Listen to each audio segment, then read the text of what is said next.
I them specialistëve dhe atyre që merren me sigurinë kombëtare, shifni edhe një çik teknologjinë këtu, se mund të jetë teknologji hostile, armiqësore. Dhe besoj se specialistët e sigurisë e kuptojnë shumë mirë që jam duke thënë me teknologji, ose shikojeni, investigojeni. $15,723 Kamer trupi $15,000? Po more të asociuara me sistemin. Një çmenduri. Në daljen e tij të fundit televizive, ish zëvendës kryeministri Arben Ahmetaj ngriti akuza të forta lidhur me projektin Smart City, i konceptuar për instalimin e një rrjeti të gjerë kamerash sigurie dhe monitorimi në të gjithë territorin e vendit.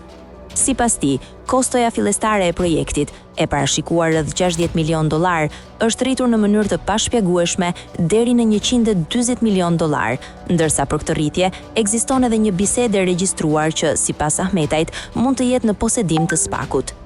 Ai solli shembuj konkret të çmimeve që i cilësoi abuzive. Një kamer trupi për policin i kushton shtetit mbi $15,000, ndërsa një kamer për monitorimin e trafikut arrin deri në $52,000. Sipas tij, këto shifra janë disa herë më të larta se çmimet reale të tregut dhe madje më të shtrenjta se investimet të ngjashme në kryeqytete shumë më të pasura europiane.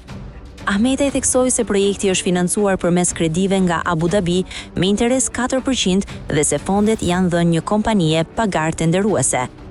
Ai kujtoi gjithashtu se policia ka pasur më herët kamera trupi me një kosto shumë më të ulët, si dhe faktin që banka botërore dhe bashkitë kanë investuar tashmë në sisteme monitorimi.